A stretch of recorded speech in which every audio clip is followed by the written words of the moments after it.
Hello, hi, namaste. My name is Ashrama Gupta and today we are going to discuss the second lecture of chemistry in everyday life. और इसी के साथ बेटा आपका term 2 और पूरा क्लास 12th का एनसीईआरटी खत्म हो जाएगा. एंड इस लेक्चर के बाद, इस चैप्टर के बाद हम आपके बोर्ड एग्जाम्स के लिए रिवीजन सेशन स्टार्ट करेंगे कुछ दिनों में, जिसका अपडेट आपको मिल ही जाएगा. आज की क्लास में जो हम टॉपिक्स डिस्कस करेंगे, these are going to be chemicals in food, की किस तरह से हमारी डेली लाइफ में जो हम खाना वगैरह खा रहे हैं उसमें केमिकल्स हैं, क्यों केमिकल्स डाले जा रहे हैं, और क्लेंजिंग एजेंट्स जो होते हैं आपके सोप्स हो गए, डिटर्जेंट्स हो गए, इनके बारे में पढ़ेंगे. लास्ट क्लास में हमने ड्रग्स के बारे में पढ़ा था, और जब वो थेरापेटिक एक्शन कॉज कर रहे हैं, थेरेपी यूजफुल रिस्पॉन्स प्रोड्यूस कर रहे हैं हमारी बॉडी के अंदर, तो हमने उनको मेडिसिन्स बोला था. पहले थोड़ा सा जो पोर्शन बच गया था लास्ट क्लास में, हमने एंटीबायोटिक्स तक करा था. अब आज की क्लास में हम एंटीसेप्टिक, डिसइंफेक्टेंट के बारे में बात करेंगे, एक छोटा सा एंटी फर्टिलिटी ड्रग्स, और उसके बाद केमिकल्स इन फूड स्टार्ट करेंगे. अगर मैं एंटीसेप्टिक या डिसइंफेक्टेंट्स की बात करूं, एंटीसेप्टिक्स एंड डिसइंफेक्टेंट बेसिकली ये जो कैटेगरी है, they are the chemicals which kill और prevent the growth of micro organisms. Antiseptic basically कहाँ यूज होता है? They are applied to living tissues.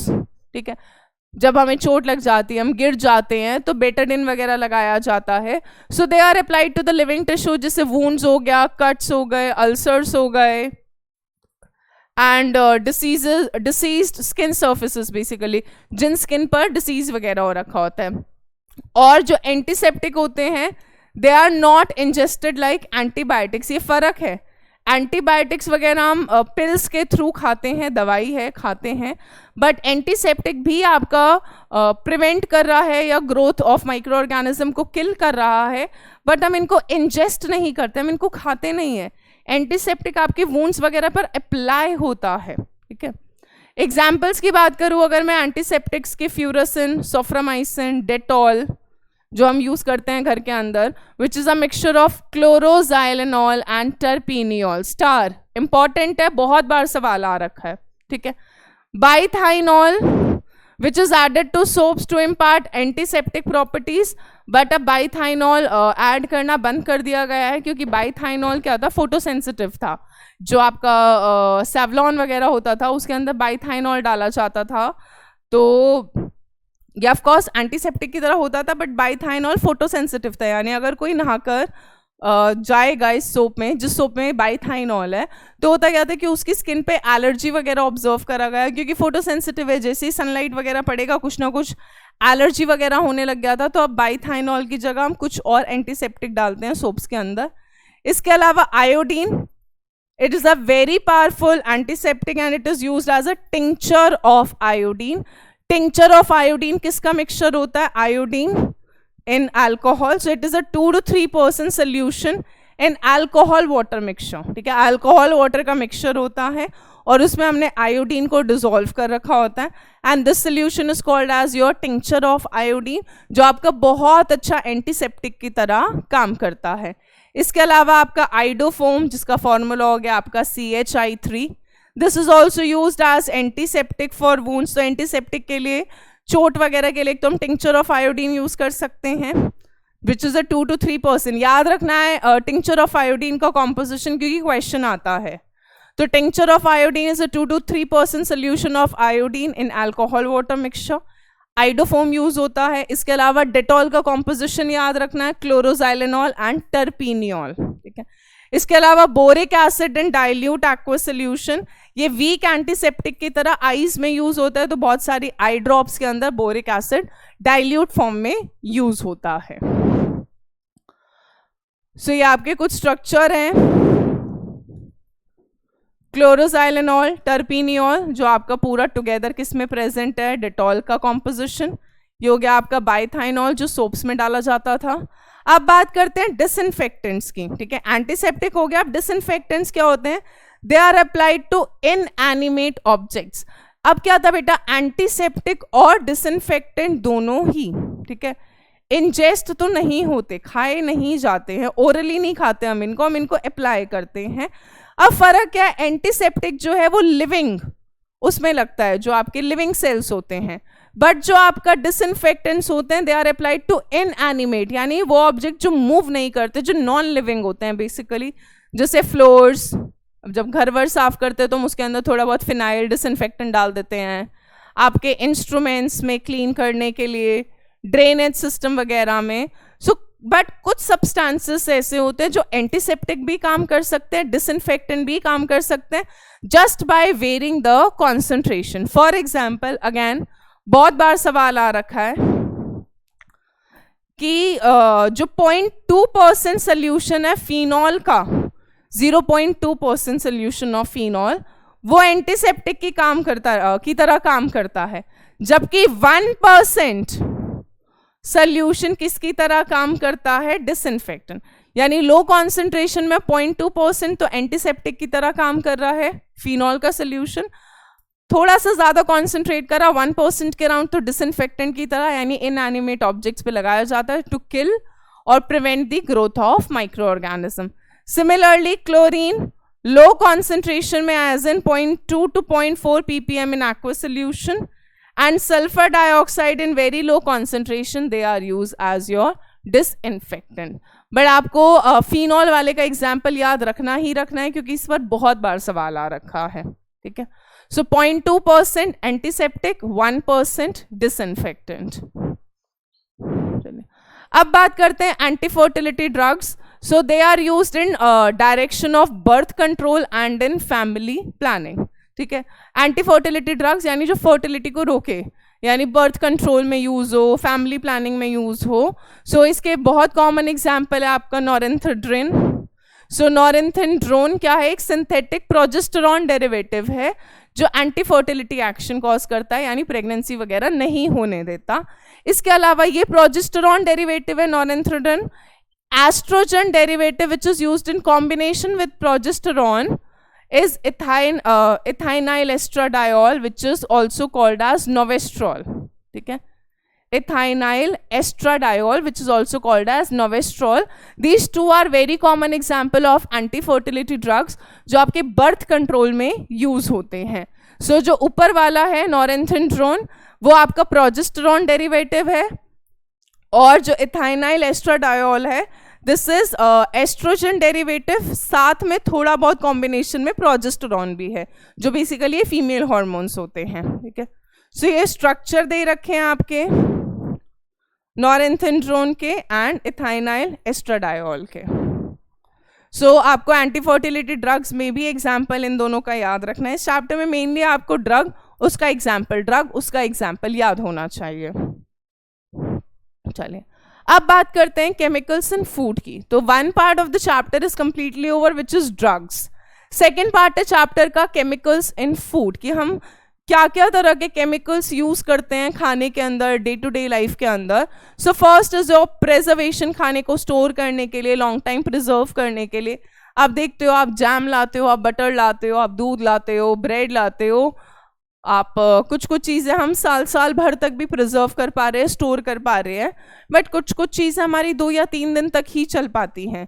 तो प्रिजर्वेशन के लिए हम केमिकल्स डालते हैं, जूसेस वगैरह में प्रिजर्व करने के लिए प्रिजर्वेटिव्स होते हैं, ठीक है।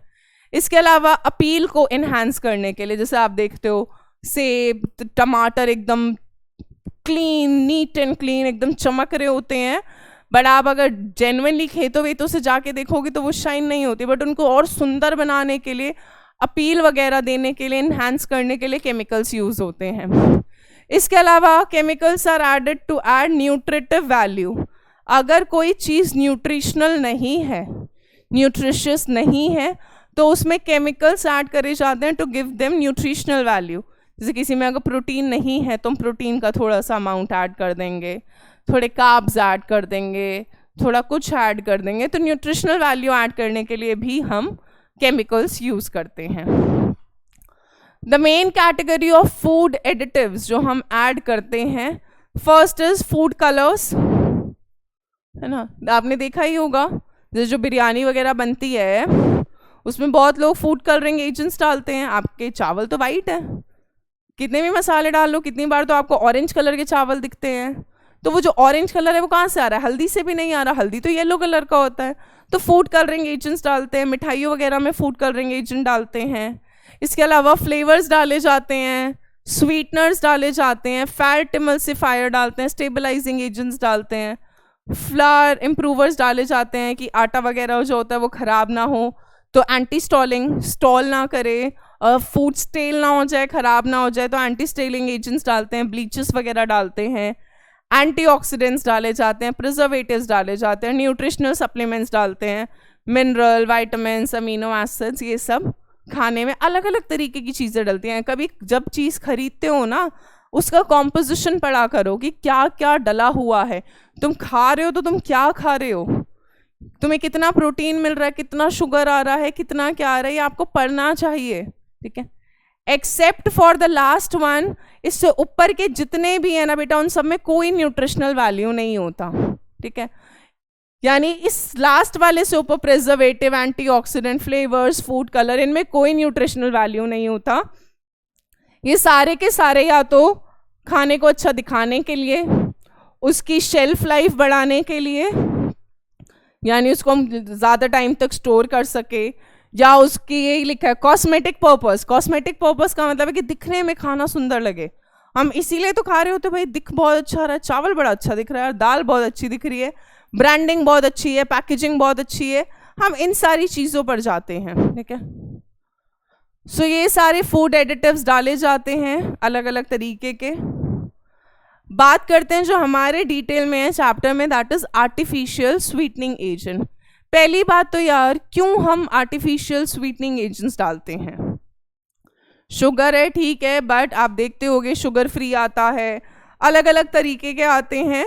तो बेसिकली शुगर के अंदर बहुत ज़्यादा कैलोरीज होता है, तो उस कैलोरी काउंट को कम करने के लिए, टूथ डीके को प्रिवेंट करने के लिए हम आर्टिफिशियल स्वीटनिंग एजेंट डालते हैं। डलेगा इतना सा, बट स्वीटनिंग बहुत ज़्यादा कॉज कर देता है, ठीक है, तो कैलोरी का अमाउंट कम हो जाता है। सो पहला जो आपका आर्टिफिशियल स्वीटनिंग एजेंट है, that is aspartame, most successful and widely use sweetener.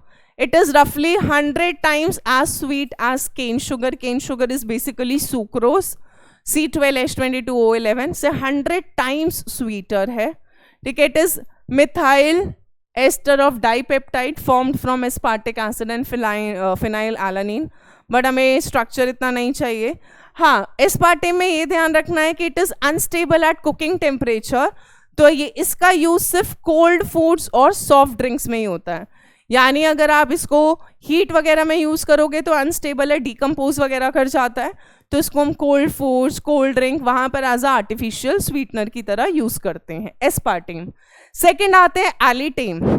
Alitame जो होता है, it is a high potency sweetener, even aspartame से भी ज़्यादा स्वीट होता है, but control of sweetness of food is difficult by using it, क्योंकि इसकी शुगर मीठा करने की इतनी ज़्यादा टेंडेंसी है कि आप इसका अमाउंट कंट्रोल नहीं कर पाओगे ढंग से। नेक्स्ट है sucralose. Sucralose is basically trichloro derivative of sucrose, ठीक है, और इसकी अपीयरेंस और टेस्ट जो है वो बिल्कुल शुगर की तरह होता है, बट इसमें अच्छी चीज़ क्या है, it is stable at cooking temperature also. यानी आप जब खाना वाना बना रहे हो, मिठाई विठाई बना रहे हो, तो आप सुक्रालोज यूज कर सकते हो। अच्छी बात क्या है सुक्रालोज में कि कैलोरीज प्रोवाइड नहीं करता, it does not provide calories. जैसे जब हम सुक्रोज खाते हैं, चीनी खाते हैं, तो ऑब्वियसली कैलोरीज आ रहा है बॉडी के अंदर, बट इस वाले केस में कैलोरीज नहीं आता। टेस्ट बिल्कुल चीनी की तरह है, दिखता भी बिल्कुल चीनी की तरह है, कुकिंग टेम्परेचर पे भी स्टेबल होता है sucralose, but does not provide calories. So artificial sweetening में aspartame 100 times sweeter than cane sugar, but can not be use at high temperature, cooking के टाइम पे यूज नहीं कर सकते। एलिटेम इतना ज़्यादा स्वीट है कि इसकी स्वीटनिंग पावर को हम कंट्रोल नहीं कर पाते हैं ढंग से। और सुक्रालोज बढ़िया है भाई, सही, सब कुछ सही है इसके अंदर।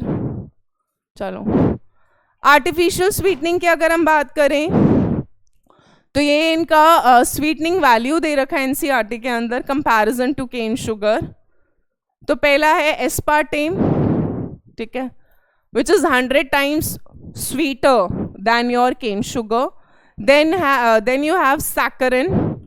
सैकरिन हैज 550 टाइम्स, 550 टाइम्स ज्यादा मीठा है as compared to your cane sugar. उसके बाद बात करते हैं sucralose. Sucralose is also very sweet, ठीक है. और बट सुक्रालोज के अंदर अच्छी बात क्या है कि ये आपका कैलोरीज प्रोवाइड नहीं कर रहा. And last is your alitame, जिसका स्वीटनिंग पावर 2000 है, which is very high, very high.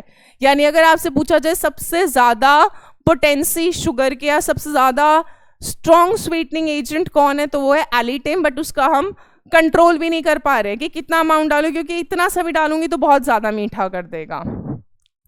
Next बात करते हैं फूड प्रेजर्वेटिव्स की. तो फूड प्रेजर्वेटिव्स यार नाम से समझ आ रहा है खाने को प्रिजर्व करता है, यानी स्पॉइलेज ऑफ फूड को प्रिवेंट करता है. It prevents the spoilage of food जो माइक्रोबियल ग्रोथ की वजह से होती है, ठीक है. Commonly preservatives are table salt, जिसे हम जब फिश मीट को प्रिजर्व करते हैं तो नमक लगा देते हैं. कुछ कुछ जगह पे शुगर भी यूज होती है, sugar, vegetable oil. Sodium benzoate is a very common food preservative, ठीक है. Sodium benzoate in limited quantity and is metal, मतलब जब सोडियम बेंजोएट यूज होता है तो वो लिमिटेड क्वांटिटी में यूज होता है, हमारी बॉडी उसको मेटाबोलाइज भी अच्छे से कर पाती है. इसके अलावा salts of sorbic acid and propanoic acid are also used as preservative. तो यहाँ पर आपको क्या पता होना चाहिए, definition. Food preservatives basically food के स्पॉइलेज को प्रिवेंट करते हैं जो माइक्रोब्स की वजह से हो जाता है. कॉमन प्रिजर्वेटिव्स आपका टेबल सॉल्ट हो गया, शुगर हो गया, सोडियम बेंजोएट हो गया, वेजिटेबल ऑयल हो गया. ये सब एग्जाम्पल याद रखने हैं. नेक्स्ट बात कर रहे हैं क्लेंजिंग एजेंट की.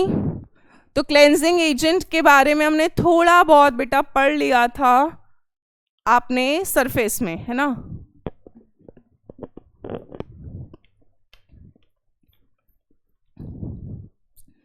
हमने थोड़ा सा सरफेस में पढ़ा था कि how soaps work, how detergents work, how they form micelle, dirt कैसे क्लीन होती है. तो अगर हम क्लेंजिंग एजेंट्स की बात करें तो क्लेंजिंग एजेंट्स बेसिकली क्या करते हैं, वाटर की क्लीनिंग प्रॉपर्टी को और बढ़ा देते हैं.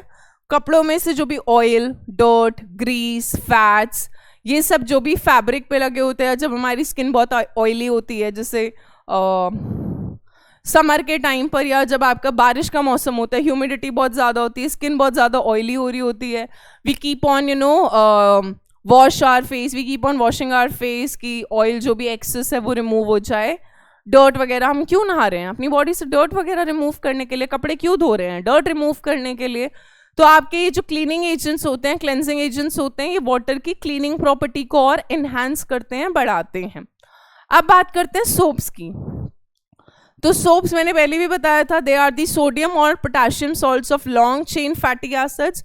लॉन्ग चेन मोनोकार्बोक्सिलिक एसिड, यानी एक ही कार्बोक्सिलिक एसिड का फंक्शनल ग्रुप होता है. एग्जाम्पल हो गया oleic acid, stearic acid, palmitic acids. इन सब के ऑयल्स के सोडियम या पोटेशियम सॉल्ट से बना होता है. जो सोडियम सॉल्ट्स होते हैं वो हार्ड सोप की तरह यूज होते हैं, जो पोटेशियम के सॉल्ट्स होते हैं वो सॉफ्ट सोप की तरह यूज होते हैं. सो ये लिखा है soaps containing sodium salts are formed by heating fats.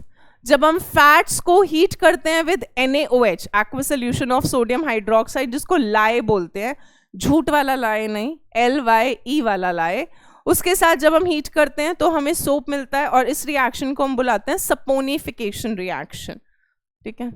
So when fats basically क्या होता है, आपके ट्राइग्लिसराइड्स या आई कैन से ट्राइएस्टर्स, ठीक है, glyceryl ester of fatty acid. इनको जब हम NaOH लाए के साथ हीट करते हैं तो आपको सोप मिलता है और ग्लिसरॉल मिलता है, यानी ग्लिसरीन.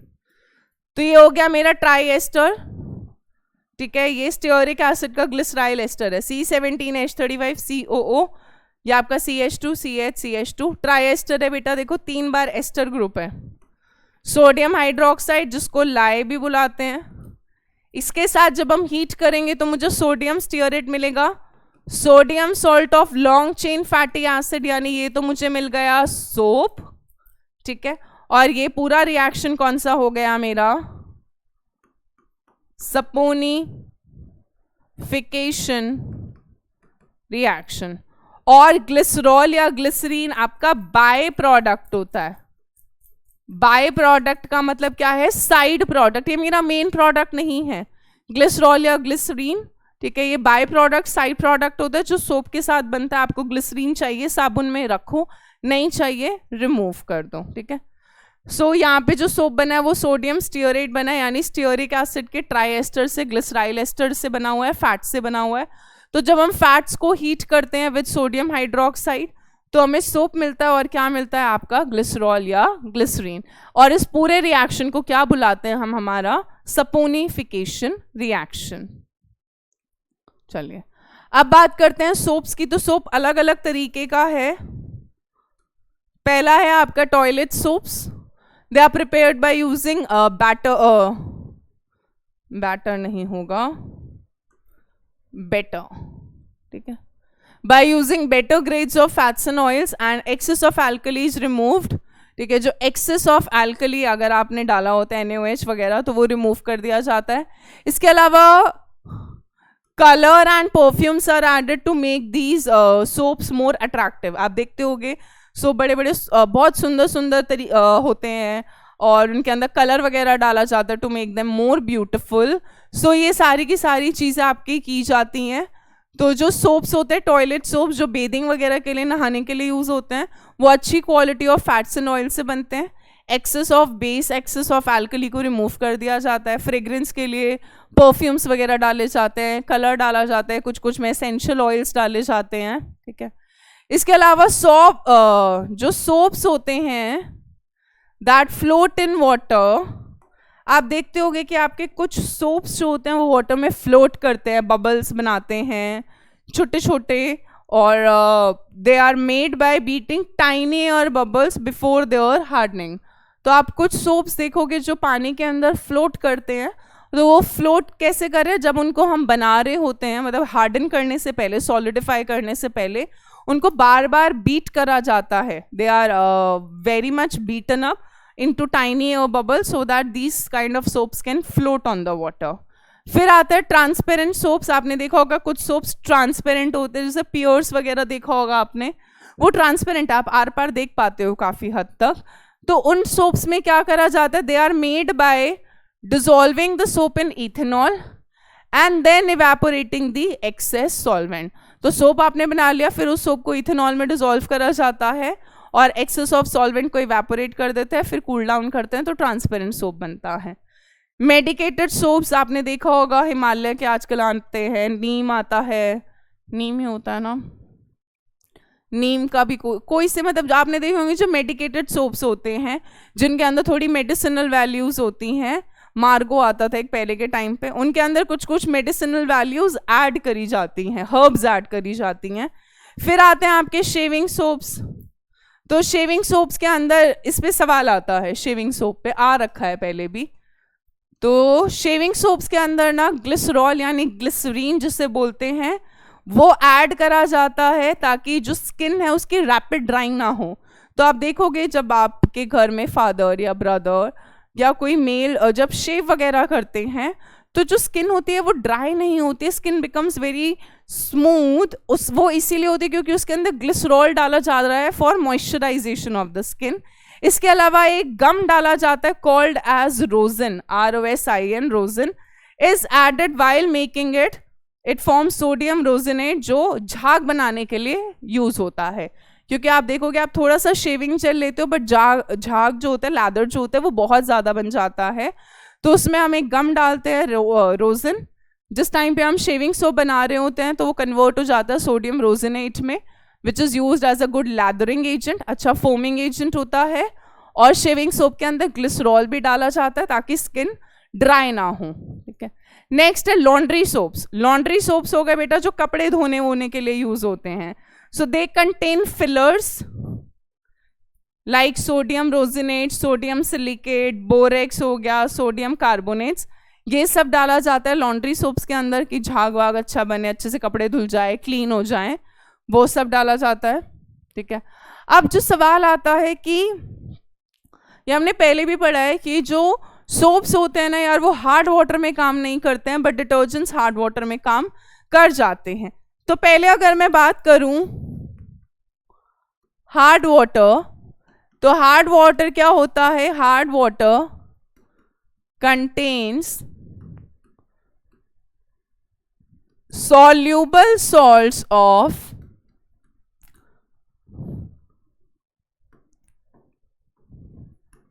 Calcium and magnesium. ठीक है, सो हार्ड वाटर में बेसिकली सॉल्यूबल सॉल्ट्स होते हैं, कैल्शियम एंड मैग्नीशियम आयंस लिख देते हैं।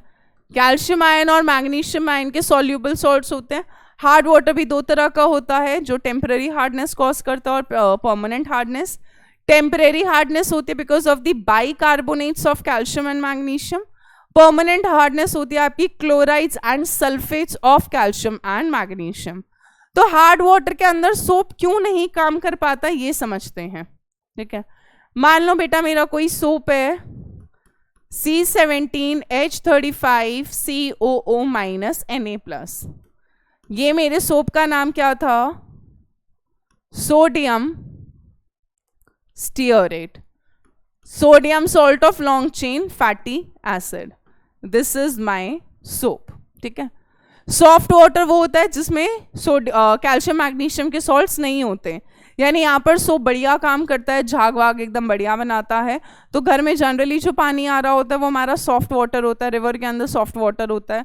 बट ओशियंस हो गए आपका, ओशियंस वगैरह में जो पानी मिलता है आपको वो हार्ड वाटर होता है।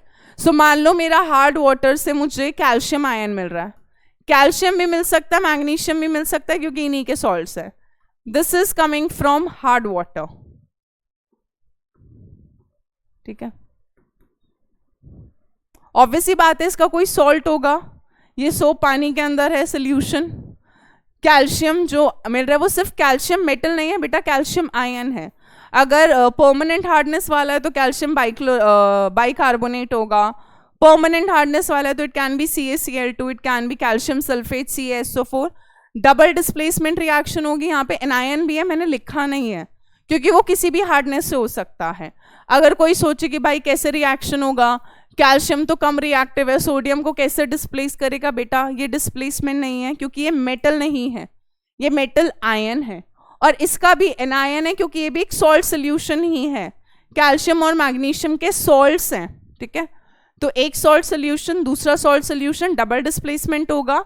तो कैल्शियम जब सोडियम की जगह आएगा तो यहाँ आ जाएगा C17H35COO2Ca+Na+। अब यहाँ पे जो भी एनायन था, मान लो कैल्शियम क्लोराइड था तो सोडियम क्लोराइड बन जाएगा, कैल्शियम सल्फेट था सोडियम सल्फेट बन जाएगा, कैल्शियम बाइकार्बोनेट था तो सोडियम बाइकार्बोनेट बन जाएगा। ठीक है, बैलेंस कर लेती हूँ, इधर 2 और इधर 2।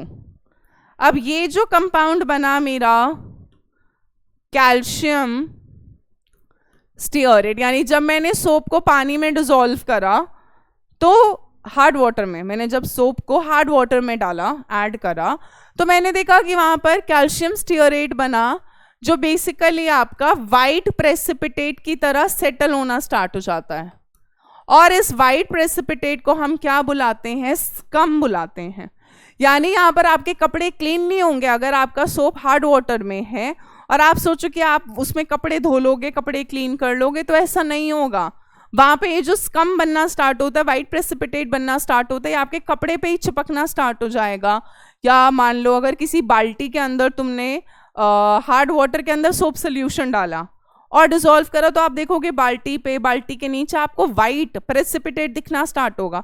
उससे आपका कपड़ा साफ थोड़ा ना होगा और गंदा हो जाएगा, क्योंकि ये वाइट प्रेसिपिटेट उस कपड़े पे चिपकना स्टार्ट हो जाएगा। और इसीलिए हम बोलते हैं कि जो सोप्स होते हैं they do not work in hard water. But वहीं अगर आप डिटर्जेंट्स लेते हो और आप हार्ड वाटर लेते हो, तो यहां पर जो सॉल्ट सोल्यूशन बनता है वो सॉल्यूबल सॉल्ट सोल्यूशन है। और सॉल्यूबल सॉल्ट सोल्यूशन यहाँ पे तो इनसोल्यूबल है, तभी तो प्रेसिपिटेट बन रहा है। तो डिटर्जेंट्स हार्ड वाटर में काम करते हैं क्योंकि वो सॉल्यूबल सॉल्ट सोल्यूशन बनाते हैं। बट सोप हार्ड वाटर में काम नहीं कर पाते क्योंकि वो क्या बना रहे होते हैं? स्कम बनाते हैं, वाइट प्रेसिपिटेट बनाते हैं, इनसोल्यूबल सॉलिड होता है, जिसकी वजह से सोप हार्ड वाटर में काम नहीं कर पाता। अगर आपको डिस्टिंग्विश करना है ना बेटा हार्ड वाटर और सॉफ्ट वाटर में, तो सबसे बढ़िया है सोप यूज करो। सोप हार्ड वाटर में काम नहीं करेगा, लैदर नहीं बनाएगा, पीपीटी बना लेगा, पर सोप सॉफ्ट वाटर में झाग बनाएगा। ठीक है, डिटर्जेंट तो दोनों में काम करता है, सॉफ्ट में भी हार्ड वाटर में भी। तो हार्ड वाटर और सॉफ्ट वाटर को डिस्टिंग्विश करने के लिए हम क्या यूज करते हैं, सोप। इन हार्ड वाटर सोप क्या फॉर्म करता है, स्कम फॉर्म करता है। अब बात करते हैं सिंथेटिक डिटर्जेंट्स की, कि डिटर्जेंट्स क्या होते हैं, आपका क्या रोल प्ले करते हैं। एक बार पढ़ो जरा पैराग्राफ।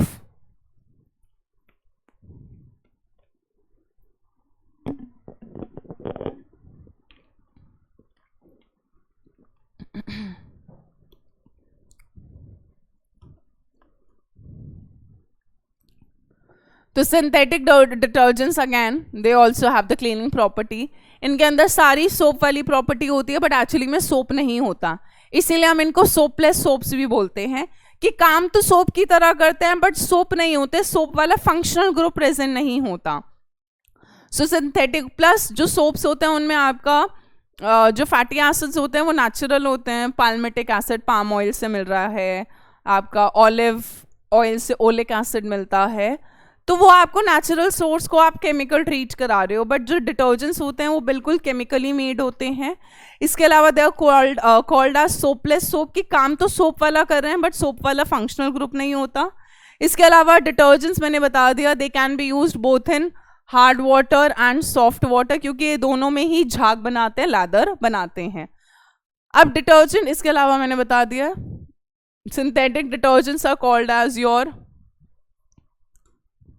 सोपलेस सोप्स। ठीक है, अब बात करते हैं डिटर्जेंट तीन तरह का होता है, एनायनिक, केटायनिक और नॉन आयनिक। एनायनिक डिटर्जेंट्स की बात करूं तो एनायनिक डिटर्जेंट्स में क्या होता है, जो मेरा एनायन वाला पार्ट होगा, बेसिकली पोलर पार्ट, वो एनायनिक होगा और वो रिस्पॉन्सिबल होगा आपका वाटर के साथ इंटरैक्ट करने के लिए। फंक्शनिंग मैंने आपको पहले पढ़ा रखी है। So they are sodium salts of sulphonated. ठीक है, एनायनिक डिटर्जेंट्स में sulphonated, so they are sodium salts. देखो यार, सोप जो होता है ना वो सोडियम और पोटाशियम दोनों का सॉल्ट होता है, बट डिटर्जेंट खासकर यहाँ पे एनायनिक की बात कर रही हूँ, ये सिर्फ सोडियम के सॉल्ट होते हैं, पोटाशियम के नहीं होते। सोप के अंदर फंक्शनल ग्रुप कार्बोक्सिलिक एसिड का होता है, यहाँ पर आप देखोगे आपको सल्फोनिक एसिड का मिलेगा एनायनिक में। So they are the sodium salts of sulfonated long chain alcohols or hydrocarbons. Alkyl hydrogen sulfates are formed by treating long chain alcohol with concentrated H2SO4 और फिर न्यूट्रलाइजेशन कर लेते हैं। So पहले reaction पे ध्यान दें जरा। This is an alcohol, loryl alcohol. H2SO4 के साथ ट्रीट कराया तो देखो भाई अल्कोहल वाला फंक्शनल ग्रुप जो होगा वो आपका रिप्लेस हो जाएगा and you will get OSO3H। ठीक है, हाइड्रोजन सल्फेट आ जाएगा। तो लॉराइल अल्कोहल से आपको मिला लॉराइल हाइड्रोजन सल्फेट। फिर न्यूट्रलाइजेशन करा NaOH के साथ, तो ये वाला जो पार्ट है SO3-H+ वाला, आपको डिटर्जेंट मिल जाएगा SO3-Na+ which is sodium lauryl sulphate detergent. Very common detergent, आप देखोगे बहुत सारे शैम्पूज वगैरह में आपको सोडियम लॉराइल सल्फेट मिलेगा। ठीक है, अनदर मेथड डोडेकाइल बेंजीन लिया। डोडेकाइल का मतलब है 12, 11 और 1 12। डोडेकाइल बेंजीन H2SO4 के साथ हाइड्रोजन सल्फोनिक एसिड बनाया, न्यूट्रलाइजेशन कराया, सल्फोनेट बन गया, एनायनिक डिटर्जेंट मिल गया। ठीक है, तो यहां पर आप देखोगे सल्फोनेट्स हैं। ठीक है, और एनायनिक पार्ट है पोलर पार्ट जो क्लेंजिंग एजेंट में काम आ रहा होगा या रोल प्ले कर रहा होगा। नेक्स्ट आते हैं केटायनिक डिटर्जेंट्स। तो cationic detergents basically quaternary 4 degree quaternary ammonium salts of amines. इनका सॉल्ट किसके साथ हो सकता है, एसिटेट, क्लोराइड्स और ब्रोमाइड्स। ठीक है, एज एनायंस, यानी क्लोराइड्स ब्रोमाइड्स तो एनायन की तरह होते हैं और अमोनियम का जो क्वाटनरी सॉल्ट होता है वो केटायन की तरह होता है। और मैंने आपको सोप डिटर्जेंट में भी पहले भी बताया था, 2 पार्ट होते हैं, हाइड्रोफोबिक, हाइड्रोफिलिक। नॉन पोलर जो चेन होती है लॉन्ग चेन वो आपकी कौन सी होती है, हाइड्रोफिलिक। जो आयनिक पार्ट होता है, जो पोलर पार्ट होता है, वो आपका कैसा होता है, हाइड्रोफिलिक। तो यहाँ पे आप देखो जरा, cationic part possess a long hydrocarbon chain with positive charge on nitrogen, जैसे सिटाइल ट्राइमिथाइल अमोनियम ब्रोमाइड, ये cationic डिटर्जेंट है। अब यहाँ पे ध्यान दे जरा, नाइट्रोजन बेटा 4, 1 2 3 और इधर 4 कार्बन से जुड़ा है, क्वाटरनरी सॉल्ट है, प्लस का चार्ज, ये एनायन है Br-। और यहाँ पे आप देखोगे ये वाला जो चेन है, this is non polar chain, this is polar part. तो यहाँ पे जो पोलर पार्ट है वो केटाइनिक पार्ट है जो रिस्पॉन्सिबल है आपका क्लेंसिंग एजेंट में। तो एनायनिक डिटर्जेंट में एनायनिक पार्ट पोलर होता है, केटाइनिक डिटर्जेंट में केटाइनिक पार्ट पोलर होता है, ठीक है।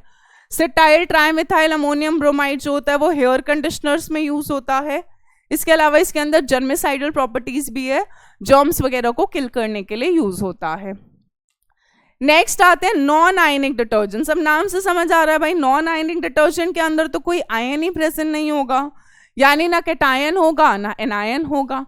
तो this detergent is form when stearic acid react with polyethylene glycol. Stearic acid होता है C17H35COOH, ठीक है। ये देखो भाई C17H 16 2 32 और 3 35 हो जाएगा।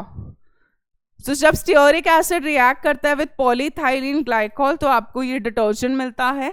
और ये जो डिटर्जेंट होता है this is a non ionic detergent. ये यूज होता है आपका लिक्विड डिश वॉशिंग डिटर्जेंट, यानी बर्तन वगैरह धोने के लिए यूज होता है। चले, आई थिंक रिपीट ही हो रखा है, कोई बात नहीं। सो नॉन आयनिक डिटर्जेंट हो गया। उसके बाद आते हैं डिटर्जेंट की लिमिटेशन पर, कि डिटर्जेंट देखो यार डिटर्जेंट काम तो बढ़िया कर रहा है, ऑफ कोर्स हम सोप से ज़्यादा प्रेफर डिटर्जेंट करते हैं कपड़े धोने के लिए, डिटर्जेंट हार्ड वाटर में भी काम करते हैं, फिर भी हम बोल रहे हैं कि डिटर्जेंट जो होते हैं वो देखो यार हर चीज़ का एक पॉजिटिव साइड है, एक नेगेटिव साइड है, every coin has 2 sides. Similarly यहाँ पे भी क्या है, डिटर्जेंट अच्छी चीज़ें तो हैं, एसिडिक वाटर में भी काम करता है, हार्ड वाटर में भी काम करता है, अच्छा क्लीनिंग एजेंट होता है, क्लीनिंग पावर बहुत ज़्यादा होती है सोप के कंपैरिजन में। बट डिटर्जेंट के साथ प्रॉब्लम क्या है कि डिटर्जेंट की जो हाइड्रोकार्बन की चेन होती है ना वो हाईली ब्रांच्ड होती है। हाईली ब्रांच्ड होने की वजह से क्या होता है, मान लो आपने किसी पानी में डिटर्जेंट यूज़ करा और वो सॉइल में रन ऑफ हो गया, या वो किसी नदी में रिवर में चला गया वो पानी जिसमें डिटर्जेंट था, तो जो पानी के अंदर बैक्टीरियाज हैं रिवर वाटर के, या जो सॉइल के अंदर माइक्रोब्स हैं, वो डिटर्जेंट की साइड चेन को डीकम्पोज नहीं कर पाते। अगर वो डीकम्पोज नहीं कर पाते तो जो डिटर्जेंट है वो डीकम्पोज नहीं होगा, डिग्रेड नहीं होगा, और ये एक पल्यूटेंट की तरह काम करता है, यानी पल्यूशन कॉज करता है। तो आप देखते होगे डिटर्जेंट्स में भी अलग अलग रेंज आता है यार, कुछ डिटर्जेंट्स बहुत महंगे होते हैं, कुछ डिटर्जेंट बहुत सस्ते होते हैं। सो गवर्नमेंट ने ये बोला है कि डिटर्जेंट्स के अंदर जो चेन है, जो आपकी हाइड्रोकार्बन चेन है, उसके अंदर ब्रांचिंग को मिनिमाइज करा जाए ताकि जो बैक्टीरियाज वगैरह है वो उस चेन को आसानी से तोड़ सके और डिकम्पोज कर सके। अगर किसी में ब्रांचिंग बहुत ज़्यादा है, साइड चेन बहुत ज़्यादा है, तो बैक्टीरिया को टाइम लगेगा उसको तोड़ने के लिए, पर अगर कोई चेन सीधी है तो वो उसको जल्दी जल्दी तोड़ता जाता है। सो इसी चीज़ को आप यहाँ पे पैराग्राफ में पढ़ें कि the problem of using detergent is that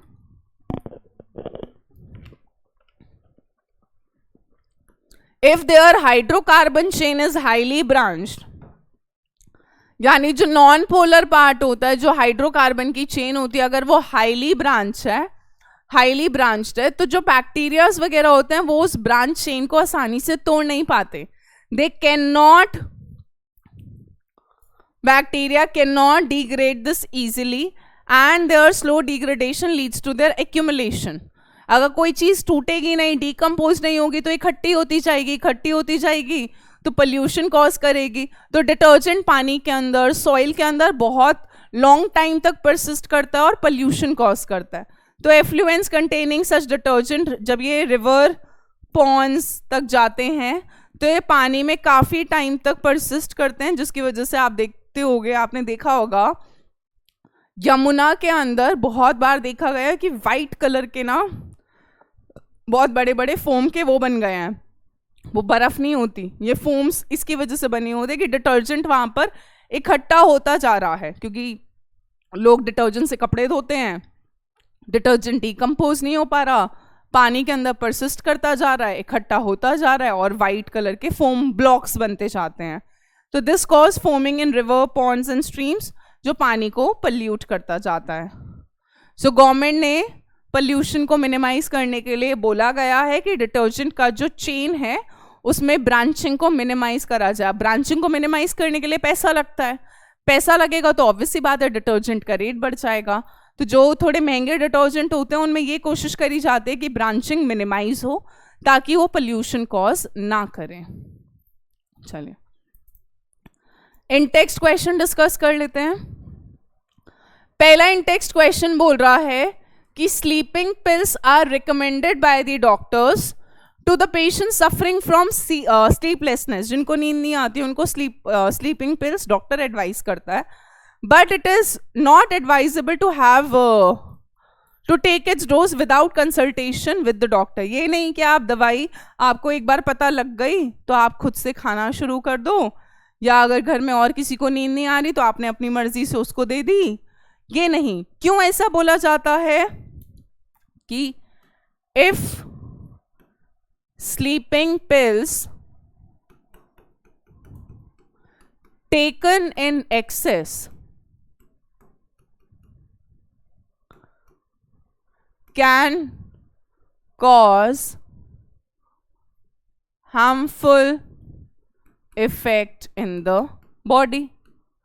भाई कोई भी चीज लिमिट तक ही हो तो बढ़िया है. अगर स्लीपिंग पिल्स को ओवरडोज में ले लिया आपने डॉक्टर के, क्योंकि शुरू में डॉक्टर देखो यार प्रॉब्लम देखकर ही दवाई एडवाइस करता है. उसमें भी आप देखोगे तो अलग अलग टैबलेट्स में अलग अलग mg होता है, कोई ज्यादा पावरफुल होती है कोई कम पावरफुल होती है. तो वो पेशेंट को देख के उसकी ज़रूरत को देखकर एडवाइस करता है. बट अगर कोई सोचे कि भाई जी स्लीपिंग पिल्स डॉक्टर ने एक बार रिकमेंड कर दी बट आपने डॉक्टर से पूछा नहीं कि किस डोज में लेना है, कितनी खानी है, अपनी मर्जी से खा ली, तो अगर आप एक्सेस में ले लोगे it can hamper your body के अंदर हार्मफुल इफेक्ट कॉज कर सकता है. चलिए नेक्स्ट है, with reference to which classification has the statement Ranitidine is an antacid been given. Ranitidine क्या करता है, जो Zantac के नाम पे मिलता है,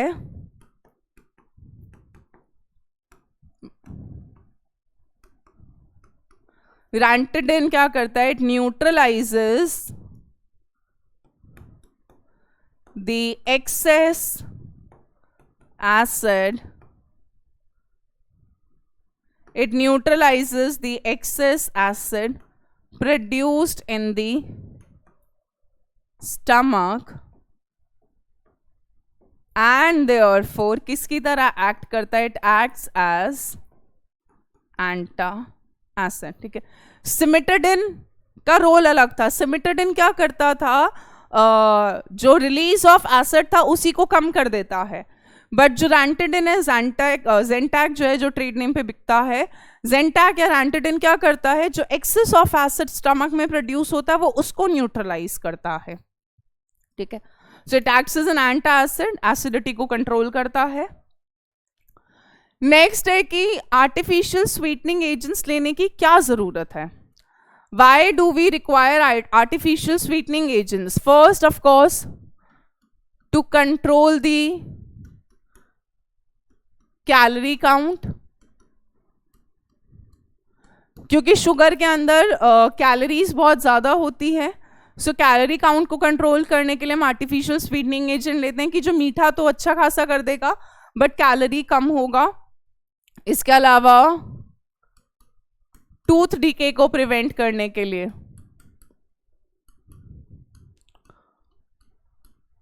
क्योंकि जब हम ज़्यादा चीनी ज़्यादा मीठा खाते हैं तो ऑब्वियस सी बात है कुछ पार्टिकल्स हमारे टीथ वगैरह में स्टिक कर जाते हैं, जिसकी वजह से आपका जो टूथ का डीके है वो स्टार्ट हो जाता है और आपका टूथ एनामल कोरोड होना स्टार्ट हो जाता है. तो उन सबको प्रिवेंट करने के लिए हम आर्टिफिशियल स्वीटनिंग एजेंट यूज़ करते हैं, जो थोड़ा सा लेंगे बट काम बहुत ज़्यादा करता है. ठीक है.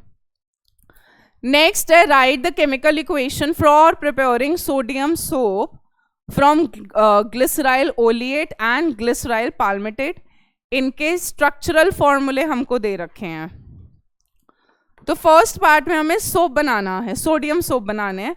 पहले स्ट्रक्चर बनाते हैं, ग्लिसराइल पाल्मिटेट। तो ये हो जाएगा CH2O C double bond O C15H31, फिर हो जाएगा CHO C double bond O C15H31, फिर हो जाएगा CH2O C double bond O C15H31। ठीक है, ये तो हमारा क्या हो गया, ग्लिसराइल पाल्मिटेट। ठीक है,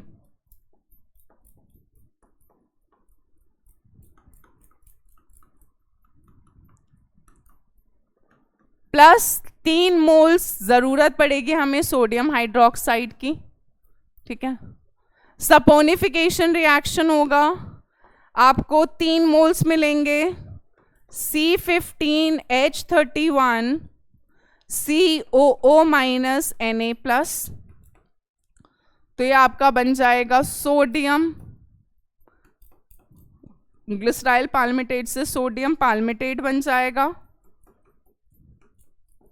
सोप, और साथ में मिल जाएगा CH2OH CHOH CH2OH which is your glycerol या फिर ग्लिसरीन, जो आपका साइड प्रोडक्ट है, बाय प्रोडक्ट है। मेन प्रोडक्ट तो मेरा सोप है, ये है मेरा मेन प्रोडक्ट। ठीक है, सो सपोनिफिकेशन रिएक्शन के थ्रू हमने ग्लिसराइल पाल्मिटेट को यूज करके इसका सोप बना दिया, सोडियम पाल्मिटेट बना दिया।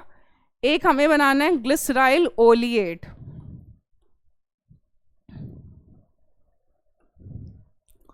जगह तो मैंने ज़्यादा छोड़ी नहीं है, तो मैं सोच रही हूँ इसका सेकंड पार्ट बेटा यहाँ पे कर देती हूँ मैं। ठीक है, समझ जाना कि यहाँ पर कर रखा है मैंने इसका। तो ये हो जाएगा मेरा CH2O C double bond O C17H32 CHO C double bond O again C17H32। Try asters बना रही हूँ मैं, पहले इसी स्ट्रक्चर को एक्सपैंड कर रही हूँ। C3H5 यही तो हुआ, CH2 CH CH2 C3 2 एक 3 और एक 5 C double bond O C17H32 3 बार।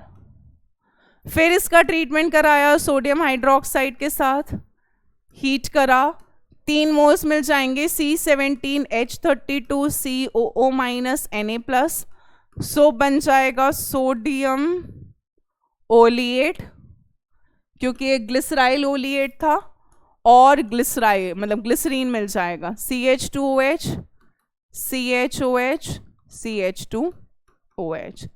तो हमारा सोप मिल गया। ठीक है, सो ये रिएक्शन के थ्रू, सपोनिफिकेशन के थ्रू आपको सोप बनाकर दिखाना है। चलिए, इसी के साथ लास्ट एंड टेक्स्ट क्वेश्चन पर आते हैं एनसीईआरटी का। तो बोल रहे हैं कि following type of non ionic detergents are present in liquid detergents, emulsifying agents and wetting agent. Label the hydrophilic and hydrophobic parts और फंक्शनल ग्रुप आइडेंटिफाई करने। तो आपको एनसीईआरटी के अंदर स्ट्रक्चर दिख जाएगा बेटा। जो लॉन्ग हाइड्रोकार्बन वाला पार्ट है, ये वाला पार्ट सिर्फ यहाँ तक बेंजीन, और ये हाइड्रोकार्बन पार्ट है। हाइड्रोकार्बन वाला जो पार्ट होता है ये आपका कैसा होता है, हाइड्रोफोबिक, और ये वाला पार्ट जो होगा ये मेरा कैसा होगा, हाइड्रोफिलिक। अब फंक्शनल ग्रुप देखूं अगर यहाँ पर, तो एक तो OCH2 है ना। जब हम ROR या ROR डैश करते हैं तो फंक्शनल ग्रुप ये वाला कौन सा होता है, first functional group here is ether, second here you have alcohol also, और अल्कोहल यहाँ पर कौन सा वाला है आपका, प्राइमरी 1 डिग्री वाला है, क्योंकि एक ही कार्बन से अटैच है।